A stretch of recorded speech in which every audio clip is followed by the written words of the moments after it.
Today I'm out here in Utah taking a look at the all-new 2022 Nissan Frontier, and they were kind enough to bring along a Toyota Tacoma for comparison. The reason that Nissan brought along a Toyota Tacoma is that this is the 900-pound gorilla in the room. This is the best-selling non-half-ton truck in America. The Tacoma sells incredibly well. But does that mean this is the best compact or mid-size truck for you? I guess technically mid-size, because we are going to be seeing some actual small trucks in America coming soon. The new Maverick and the Santa Cruz are going to be available very shortly. But they're quite different trucks than the Frontier or the Tacoma, because these are still body-on-frame trucks with high towing abilities, more powerful engines, rear-wheel drive, true four-wheel drive with a low two-range gear set as well. Let me know what you think of the look of these two trucks down in the comment section. I think the Frontier is the more attractive truck. I like the boxier, squarer design than we find in this. It has a big, bold grille. Size-wise, I think it's actually about the same size as the grille that we find in the Tacoma, but this one looks angrier. It also looks, honestly, more modern. We have reflector LED headlights. Those are not necessarily my preference. I do like the way that the projector headlights in this Tacoma look a little bit more, but the rest of the front-end design of the truck feels more modern, and indeed is more modern because the Tacoma is not exactly a spring chicken, and we do expect to see an all-new Tacoma model soon from Toyota, probably for 2023, however. So for 2022, this is exactly the same Tacoma that we're going to be getting.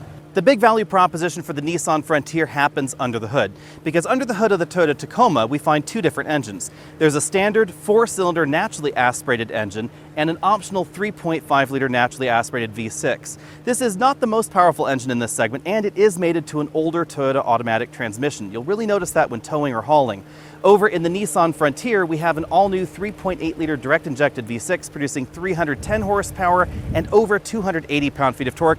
It's mated to a new 9-speed automatic transmission, basically the same one that we find in the Nissan Titan. You'll really notice the difference out on the trail or when towing or hauling, because the 9-speed automatic transmission has much better gear ratios than the ones that we find in the Tacoma. Let's take a look on the inside. Bearing in mind that this is probably not the fairest comparison, of course, because the Frontier is brand new and the Tacoma at this point is getting pretty old, this interior definitely feels like it's out of a different era. We have one of Toyota's older steering wheel designs, a very small LCD instrument cluster. We also have a fairly small infotainment system in the dashboard, knobs and switches that feel a little bit dated. The interior is definitely going to be reliable and dependable, but it's not exactly exciting or modern feeling. But my biggest complaint about the Tacoma is the driving position. This seat is as high as it goes, and my knees are barely bent. It really feels like I'm sitting here with my arms and my legs stretched out right in front of me.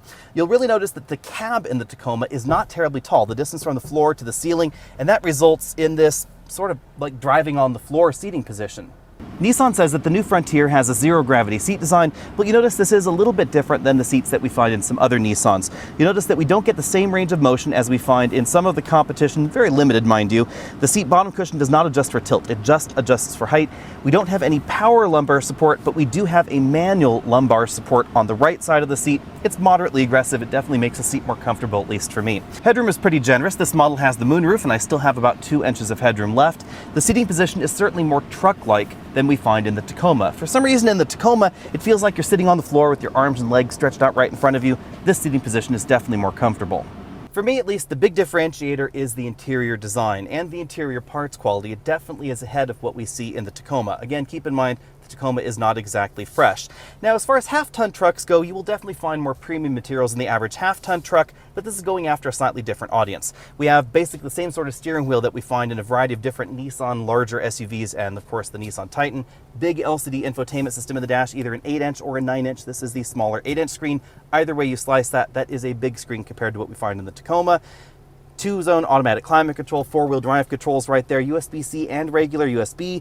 Of course, the big difference is going to be pricing. The Tacoma is generally speaking going to be at least $1,000 more expensive than a comparably priced Nissan Frontier for 2022. We don't know exactly what the next generation Tacoma will be priced like, but you can expect it's going to be even more expensive than this model, really pushing the delta between Nissan and Toyota even further. You'll really notice that if you're looking for key features like leather on the inside, push button start, features like that, Apple CarPlay and Android Auto on a bigger LCD, you can get up to a 9-inch LCD infotainment system in this one. You will find those at lower price points than the outgoing Tacoma. Whether that means that we're going to be seeing similar pricing for the next generation Tacoma, we just don't know yet, so you'll have to stay tuned for that.